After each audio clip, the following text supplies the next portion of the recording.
Welcome back नाज़रीन। कराची में ख़बरावाज़ share कंदासीं। कराची वेझो समुंड में मुहाड़नि जी ॿेड़ी ऊंधी थी वई आहे। को बि जानी नुक़सान न थियो आहे। ॿेड़ी में सवार 11 मुहाड़ा जान बचाई हिफ़ाज़त सां किनारे पहुची विया। फिशर फॉक फर्म जे अॻुवाणी जे चवण ते ॿेड़ी बुॾी वई आहे। समूरा मुहाड़ा महफ़ूज़ आहिनि। कराची वई ख़बरावाज़ शेयर कयूं पिया। कराची वेझो समुंड में मुहाड़नि जी ॿेड़ी ऊंधी थी वई आहे। को बि जानी नुक़सान न थियो आहे।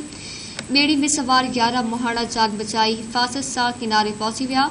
फिशर फॉक फर्म जे अॻुवाणी जे चवण आहे त ॿेड़ी बुॾी वई आहे। समूरा मुहाड़ा महफ़ूज़ आहिनि।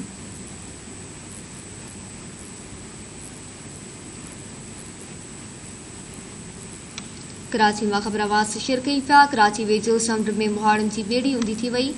को बि जानी नुक़सान न थियो आहे। ॿेड़ी में सवार 11 मुहाड़ा जान बचाई हिफ़ाज़त सां किनारे पहुची विया। फिशर फॉक फर्म जे अॻुवाणी जो चवण आहे त ॿेड़ी बुॾी वई आहे। समूरा मुहाड़ा महफ़ूज़ आहिनि।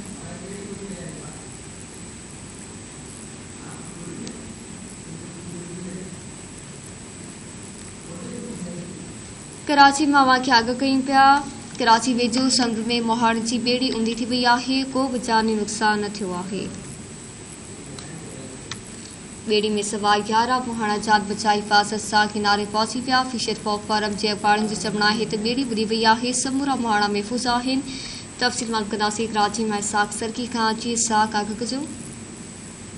ॾिसो हे जेको आहे कराची वारो इलाइक़ो आहे समुंड किनारो, जिते हिकिड़ी माहीगीरनि जी जेकी ॿेड़ी आहे उहा बुॾी वई आहे। जंहिंमें जेको आहे माहीगीरनि जी ॿेड़ी जेको आहे बुॾी वई आहे, जंहिंमें जेको आहे 11 जेके माहीगीर आहिनि उहे मौजूदु हुआ ॿेड़ी में। तंहिंखां पोइ माहीगीरनि जेको आहे पंहिंजी जान खे महफ़ूज़ कंदे जेका उहे समुंड किनारे जॾहिं ॿेड़ी बुॾण वारी हुई त उहे ॿाहिरि निकिरी विया ऐं कुर्सी सीवी वटि इहो समुंड किनारो आहे जेको इब्राहिम हैदरी जी तरफ़ खां सीवियूं क्लिफ्टन जी तरफ़ ईंदो आहे। उते इहो हादसो पेश आयो आहे जॾहिं त जेकी ॿेड़ी आहे उहा बुॾी वई आहे। इहो तर्जुमान पाकिस्तान फिशर फॉक जो चवणु आहे। जॾहिं त जेके 11 माहीगीर आहिनि उहे महफ़ूज़ आहिनि। इन हवाले सां जेकी ॿेड़ी जी ॻोल्हा आहे उहा जेको आहे जारी आहे ऐं तमामु जेके माहीगीर आहिनि जेके ॿेड़ी ते सवार हुया उहे महफ़ूज़ आहिनि। कंहिं बि माण्हू जे ॿुॾण जी इतला न मिली आहे। या फिशर फॉक जो चवणु आहे जॾहिं त जेके माहीगीर हुआ उहा इब्राहिम हैदरी का क्लिफ्टन सीवियूं जी तरफ़ अचनि पिया त हुन विच में इहो हादसो पेश आयो आहे।